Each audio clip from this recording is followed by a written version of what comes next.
I used to believe in certainty the way other men believe in God.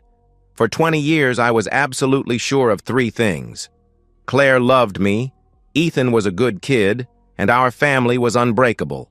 I built my entire world on that foundation, never questioning, never doubting.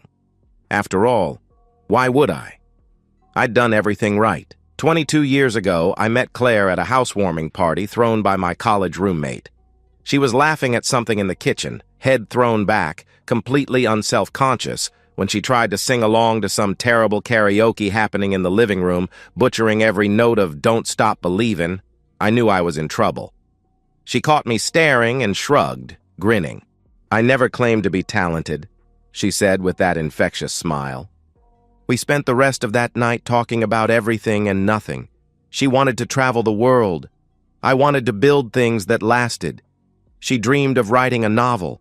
I was studying civil engineering. We were different enough to be interesting, similar enough to understand each other. When I drove her home at 2 a.m., she kissed me goodnight on her front porch, and I felt like I'd won the lottery. Our courtship was simple and perfect. Weekend hiking trips where we'd talk for hours about our futures. Quiet dinners at hole-in-the-wall restaurants where we'd share dessert and plan imaginary vacations I proposed on the same trail where we'd had our first real conversation about marriage, sunset painting the sky orange and gold. She said yes before I finished asking the question. Our wedding was intimate. 50 people in a small chapel, followed by dinner at the country club where Claire's parents were members. No drama, no family feuds, no expensive disasters, just two people promising to love each other forever, meaning every word. Our honeymoon was a week in a rented cabin in the mountains. No room service, no tourist attractions, just us and a fireplace and the absolute certainty that we'd chosen right. When Ethan was born 3 years into our marriage, everything clicked into place. I remember holding him for the first time, this tiny perfect person who was half me and half Claire, and feeling like my life had found its true purpose, I became obsessed with providing for them. I worked harder, took on extra projects, climbed steadily from junior engineer to senior engineer to project manager. Every overtime hour, every missed dinner during project deadlines, every sacrifice was worth it because I was building something. Security, stability, a future where my family would never want for anything. Claire stayed home with Ethan, and it was our choice, our partnership. She was a natural mother, patient with his tantrums, creative with his entertainment, fierce in protecting him. She managed our suburban house like a general managing an army, everything organized and comfortable. I provided. She nurtured. It worked. 17 years later, our life had settled into something I thought was unshakable. Ethan was now 16, a good kid, not perfect, but solid. He played basketball, got decent grades, had friends who weren't criminals or drug addicts. He respected us, helped around the house without being asked, talked to us about his life family dinners most nights, weekend yard work where he'd help me trim hedges and complain about homework. Claire's book club every Thursday, my poker nights twice a month with the same group of guys I'd known for a decade. Nothing extraordinary, but that was the point. We were stable, reliable, safe. The American dream in suburban form, a 4-bedroom colonial with a 2-car garage and a mortgage that was almost paid off. Just last Tuesday, we'd sat around the dinner table, all three of us, and everything felt perfectly normal. Ethan was talking about an upcoming basketball game, excited about playing a rival school. Claire was laughing at one of my stories about a miscommunication with a contractor who'd somehow managed to order twice as much concrete as we needed.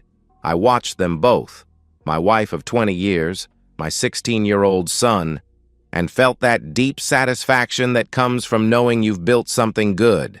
I never looked too closely at the details. Why would I? Claire seemed happy. She had her routines, her friends, her interests. If she was quieter sometimes, if she seemed distracted occasionally, I chalked it up to normal life stress. Everyone goes through phases. But there were things.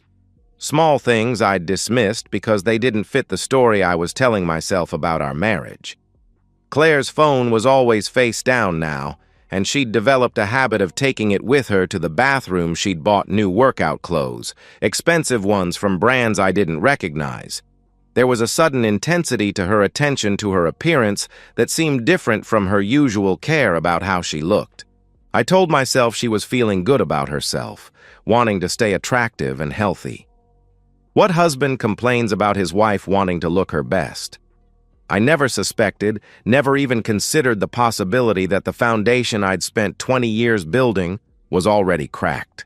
Wednesday started like any other day. I kissed Claire goodbye, reminded Ethan about his game on Friday, drove to work expecting another routine evening. I had no idea my son would walk through the door that afternoon with information that would detonate my entire world. I thought 20 years of loyalty earned me the same in return. I was about to learn how little my sacrifices meant. Wednesday should have been routine. The municipal infrastructure project I'd been overseeing for 3 months wrapped up ahead of schedule, rare in civil engineering, where delays are more common than completed work. My supervisor sent the whole team home at 2 p.m. with genuine congratulations. I actually felt optimistic driving home, thinking about maybe tackling the gutters I'd been putting off, or just enjoying a quiet afternoon in my own house. I pulled into our driveway at 2:45 p.m., noting Claire's car was gone. Probably shopping, book club preparation, maybe meeting a friend for coffee. Normal things. I changed clothes, made myself a sandwich, turned on the news. Comfortable solitude. Ethan walked in at 3:30, and I immediately knew something was wrong. My son's face was troubled in a way I'd rarely seen. Shoulders tense, the easy confidence he'd inherited from Claire completely absent. He dropped his backpack like it weighed 100 pounds and stood in the kitchen doorway, staring at me. "How was school?" I asked. He hesitated. Ethan never hesitates. He's always been direct, honest, quick to share his thoughts. But now he stood there looking like he was carrying something too heavy to lift. "Dad," he said finally, voice careful. "I saw her."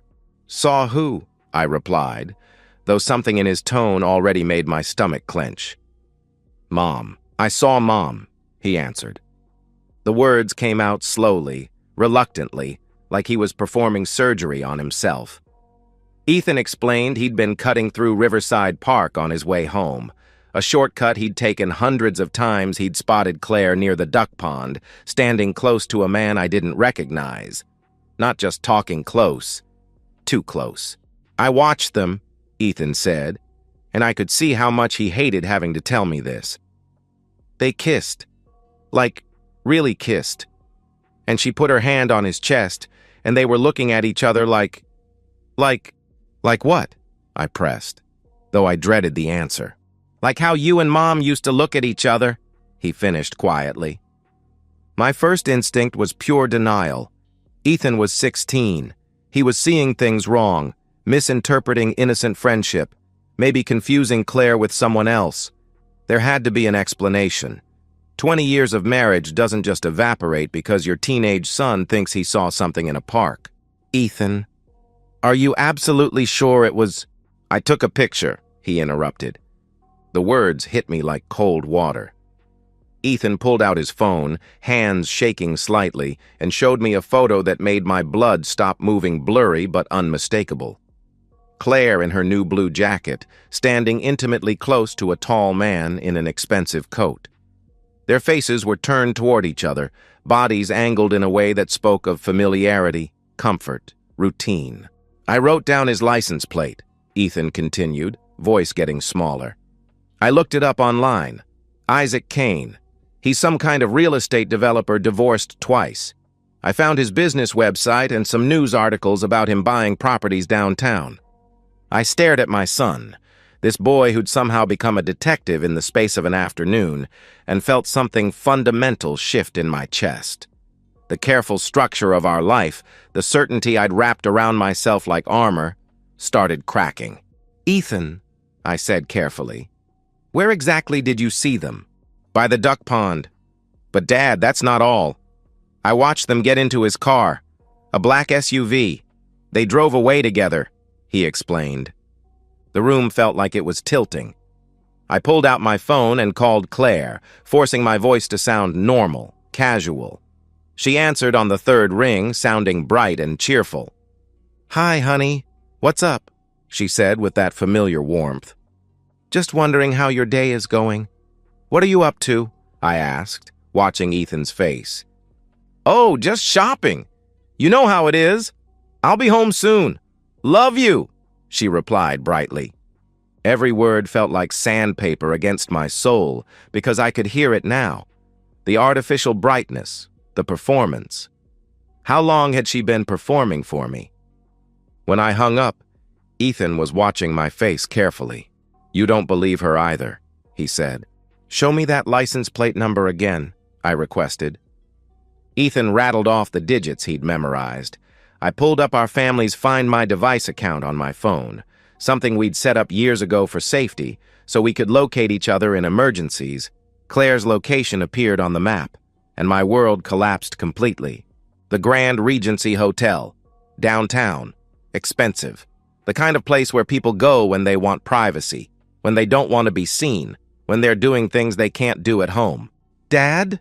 Ethan's voice seemed to come from very far away. I stood up, jaw clenched, decision crystallizing in my mind like ice. "Get in the car," I ordered. "Where are we going?" he asked. "To get proof she can't deny," I answered grimly.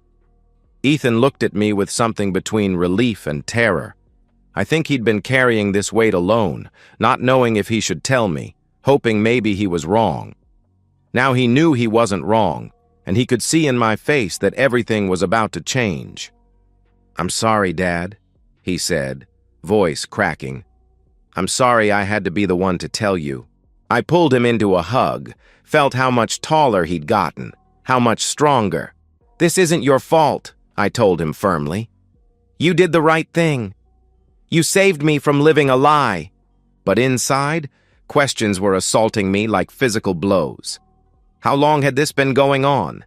How had I missed it? What else had I missed? How many times had Claire come home from her shopping trips and kissed me with another man's taste still on her lips? My son had just handed me a grenade. Now I needed to decide where to throw it. I drove with singular focus, but my mind was churning through scenarios. Barging into that hotel room and screaming would accomplish nothing except giving Claire room to manipulate, minimize, make excuses. She'd cry, claim it was a mistake, promise it would never happen again. She'd make me the villain for not trusting her, for spying, for bringing our son into adult problems. I needed evidence so clear, so undeniable, that no judge, no therapist, no mutual friend could ever question what had happened. I needed to end this completely, with no wiggle room for her to claim innocence or victim status. "We need to stop somewhere first," I told Ethan. "Where?" he asked, confusion evident in his voice. "Flower shop," I replied. Ethan looked puzzled until I explained my thinking. Hotels don't give out room numbers to strangers, but they make exceptions for special deliveries. Flowers are the perfect cover, a thoughtful surprise for a guest. It was simple, brilliant in its obviousness, and completely legal. At Bob's Flowers, I bought an arrangement that cost more than most people spend on groceries. White roses and lilies, elegant and expensive looking, the kind of bouquet that suggests celebration or romance. The florist wrapped it beautifully, added a card that I left blank. "This is really smart, Dad," Ethan said with growing admiration as we drove toward downtown. I glanced at him and saw something in his face that bothered me. Excitement, anticipation. He looked like a kid about to watch an action movie, not a son about to witness his family explode. But I pushed the thought away. Ethan was just processing this differently than I was. He was hurt and angry, too. He wanted justice. The Grand Regency was exactly what I'd expected. Understated luxury, the kind of place where wealthy people conduct business they can't do in offices. Marble lobby, soft lighting, staff trained to see nothing and remember less. I approached the front desk with the bouquet, smile charming, voice smooth. "I have a delivery for Isaac Kane. Could you tell me his room number?" "It's a surprise celebration," I said confidently. The receptionist, a young woman named Lisa according to her name tag, hesitated. "I'm sorry, sir, but we can't give out guest room numbers policy," she replied apologetically. I pivoted smoothly. "I understand completely. Would it be possible for you to escort us up?" "I'd hate for him to miss this surprise, and I want to make sure it's appropriate," I suggested. Lisa considered this, then consulted with her manager, a tired-looking man in an expensive suit who emerged from an office behind the desk. After a brief conversation, he nodded approval. "Room 412, Lisa announced. "I can take you up." In the elevator, I handed my phone to Lisa. "Would you mind recording this? It's such a special moment and I want to capture his reaction," I requested with manufactured enthusiasm. She agreed, charmed by what she thought was a thoughtful gesture. I knew exactly what I was doing, creating a witness, a third party who could testify that what was about to happen wasn't staged or edited. Lisa would be my proof that everything was real and spontaneous. The elevator climbed slowly. 4th floor, down a carpeted hallway to room 412. I could hear my heartbeat in my ears. Beside me, Ethan was breathing hard, hands clenched into fists. I knocked on the door, firm, confident. 3 knocks, footsteps inside, a pause, then the sound of the security chain being undone. The door opened.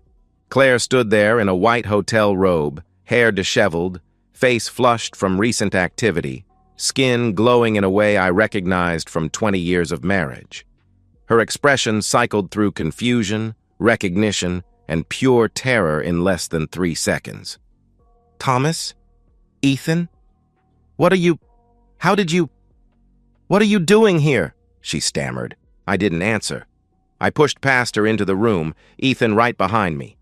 Lisa followed, still recording, confused but committed to her role in what she thought was a romantic surprise. Isaac Kane sat on the bed, shirtless, expensive watch still on his wrist, looking annoyed at the interruption. He was younger than me, better looking in a polished way that suggested personal trainers and expensive grooming. The kind of man who wore cologne that cost more than my monthly car payment. "Who the hell are you?" he demanded, standing up aggressively. I dropped the flowers. White roses scattered across expensive carpet. I crossed the room in 3 strides and grabbed Isaac by the arm before he could react. "Wait, man, what's going on?" He started to protest. My fist connected with his jaw. The crack echoed through the room like breaking wood. Isaac crashed into the wall, eyes wide with shock, blood already starting from his split lip. What happened next wasn't brawling. It was execution. Every strike was deliberate, controlled, purposeful. I grabbed him by the shoulders and slammed him back against the wall, punched him in the stomach. When he doubled over, I brought my knee up into his ribs. Ethan, without being asked, grabbed Isaac when he tried to slip away, held him in place while I worked. My son's face was blank, focused, like he was helping me fix a broken appliance instead of beating a man unconscious. I kicked Isaac in the stomach, then the ribs, then again. He curled into himself, whimpering, and I felt nothing but cold satisfaction. This man had touched my wife, had been inside my wife, had laughed at my ignorance while he destroyed my marriage. "Stop! Thomas, stop!" Claire screamed, trying to pull me away, but I shrugged her off like she was weightless. She might as well have been a stranger. I looked down at Isaac, face bloodied, lips split, clutching his ribs, making small, wounded animal noises. He was pathetic, weak, a man who could only steal other men's wives, never build anything of his own. "If you ever come near my wife again," I said, voice ice cold, "I'll finish the job." Isaac nodded frantically, unable to speak through his pain and terror.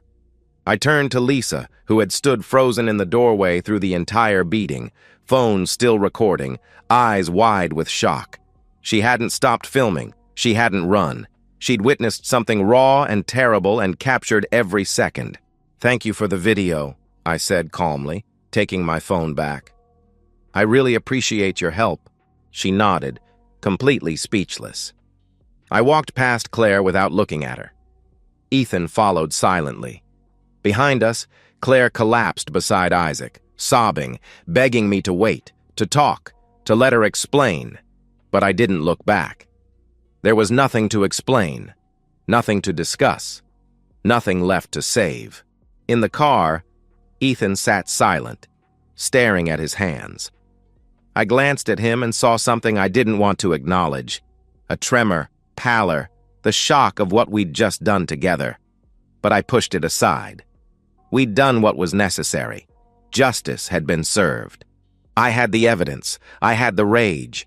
Now I needed to make sure she lost everything.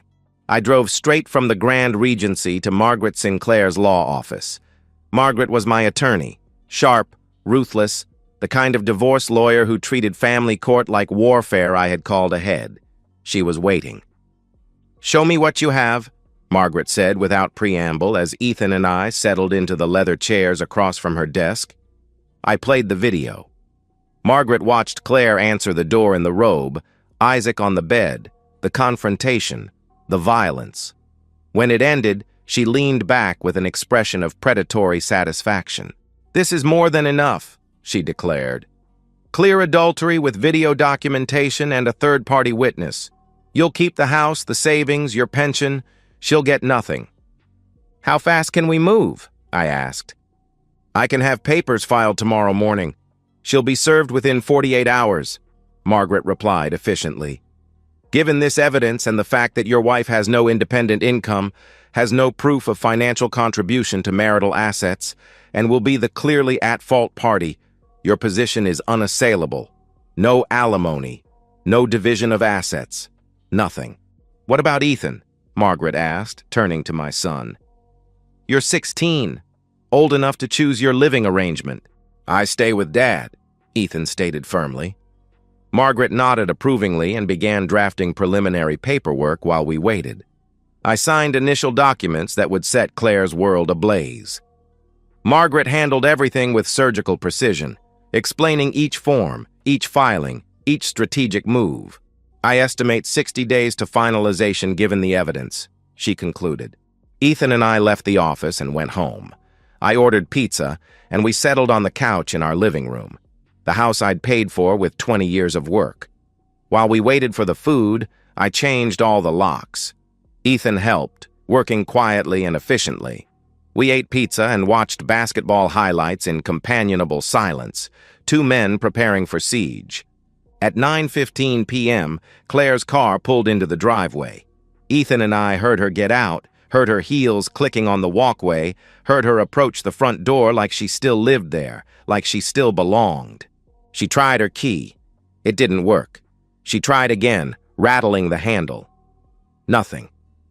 Then came the pounding, desperate, angry, demanding. "Thomas! Ethan! Open this door right now! I live here! You can't lock me out! I'm still your wife!" she shouted. Ethan walked to the door and spoke through it, voice cold and too adult. "You destroyed your marriage, Mom! We don't want you here!" "Ethan, please, I made a mistake. I'm sorry. Please let me in.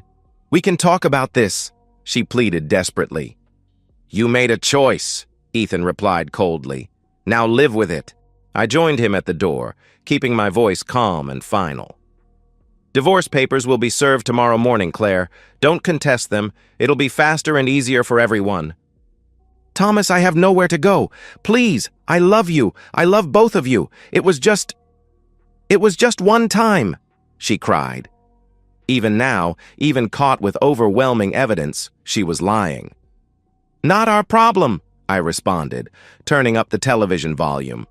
Claire sobbed on the porch. She pounded again, begged, screamed that she had rights, that this was her house too, that we couldn't just throw her out like garbage. She cycled through every emotion, rage, bargaining, desperation, self-pity. She called me controlling, abusive, cruel. She called Ethan ungrateful, manipulated, turned against his own mother. She promised to end things with Isaac, swore it had been temporary insanity, claimed she'd been depressed and confused. All lies, all manipulation, all irrelevant. For 2 hours, Ethan and I sat on our couch watching basketball highlights. We didn't move, didn't respond. Didn't acknowledge the woman crying outside like she was a stranger having a breakdown in a public place. Finally, the crying stopped. We heard her car start. Headlights swept across our front windows as she backed out of the driveway and drove away. I felt victorious. I'd taken the first steps to erase her from my life. But when I looked at Ethan, I saw something unsettling. His expression was cold, almost empty. The boy who used to laugh at terrible jokes now looked like someone who'd learned to shut something off inside himself. "You okay, bud?" I asked cautiously. "Yeah," he replied, but his voice was flat. "We're good. We're going to be fine." I told myself he was right. We were good. We were going to be fine. I thought revenge would fix everything. I didn't realize I was breaking something else. 60 days passed. The divorce was finalized exactly as Margaret had predicted. The video evidence was so overwhelming that Claire's court-appointed attorney advised her not to contest anything. She signed the papers. She got nothing. No house, no savings, no alimony, no claim to my pension. 20 years of marriage dissolved with her left financially destitute. Ethan formally chose to live with me. The court didn't even require a hearing. Ethan was 16, articulate, and his reasons were documented. He told the judge he didn't want contact with his mother. The judge granted it. The scandal spread through our suburban community like wildfire. Someone from the Grand Regency, maybe Lisa, maybe another employee, talked. Soon everyone knew. Claire Bennett was caught at the luxury hotel with Isaac Kane. The video didn't circulate publicly, but the story did. At the grocery store, people whispered and pointed. At church, conversation stopped when Claire appeared. She tried to attend one of Ethan's basketball games. Parents turned their backs. Isaac Kane left town within 3 weeks. His business partners distanced themselves, his clients heard rumors, and his reputation, already damaged from 2 divorces, completely imploded. He relocated to Arizona, presumably to start over where nobody knew his name. Claire, desperate and alone, followed him there. She had nowhere else to go. No job. 18 years as a homemaker had left her with no marketable skills, no money. The divorce had cleaned out her access to everything. No friends. The social destruction had been total. She tracked Isaac down in Phoenix, begged him to let her stay. He refused. He wanted nothing to do with the woman who'd brought him a beating and public humiliation. Claire ended up in a cheap apartment, working retail at a big box store, earning minimum wage, completely alone. I heard this through mutual acquaintances. I felt satisfaction. She'd made her choice. Now she was living with the consequences. But the satisfaction was thinner than expected, because Ethan wasn't okay. I watched my son over those 60 days and saw disturbing changes. Ethan had nightmares. I heard him wake up gasping. He stopped hanging out with friends. His grades slipped from B's to C's. He quit the basketball team, claiming he'd lost interest, but I suspected it was because he couldn't handle the attention, the whispers, everyone knowing what his mother did and what he'd helped me do. One night I found him sitting in the dark in our living room, staring at nothing. "You okay, bud?" I asked gently. "I held him down," Ethan said quietly. "While you beat him, I helped you hurt him." I sat beside him. "He deserved it," I replied firmly. "Maybe," Ethan answered, voice hollow. "But I keep seeing his face. I keep hearing Mom crying on the porch. I know she's wrong. I know she destroyed everything, but I keep thinking, I'm 16. I should be worried about basketball and homework, not divorce court and revenge." I didn't know what to say. I told him he'd done the right thing, that exposing the truth was brave, that Claire had brought this on herself. Ethan nodded but didn't look convinced. Ethan started seeing the school counselor. I didn't learn about it until the counselor called me. Ethan had self-referred, expressing difficulty processing what he called family trauma. The counselor recommended a therapist. I agreed, but felt a gnawing unease. Dr. Evelyn Hernandez's assessment, shared carefully with me, included phrases that hit like punches: premature exposure to adult betrayal, complicated role reversal, potential moral injury from participating in retaliatory violence. I realized, slowly and horribly, that in my justified rage, I had weaponized my son. I'd made Ethan the discoverer, the investigator, the witness, the accomplice. I'd made a 16-year-old boy help me beat a man unconscious and then stand at our door telling his crying mother she deserved to be homeless. I'd gotten my revenge. Claire had lost everything. Isaac had fled. But Ethan, loyal, good, brave Ethan, had paid a price I'd never intended. The son who'd saved me was now struggling with nightmares and guilt and questions about right and wrong that shouldn't burden someone so young. The experience will likely stay with him his entire life, Dr. Hernandez explained during our consultation. Not as debilitating trauma, but as a defining moment that shaped his understanding of loyalty, betrayal, and justice. Ethan had learned at 16 that love could turn to hate instantly, that revenge felt good but cost more than expected, that protecting someone you cared about sometimes meant participating in darkness. I'd destroyed my wife, I'd protected my son, but I'd never asked if those two things were compatible.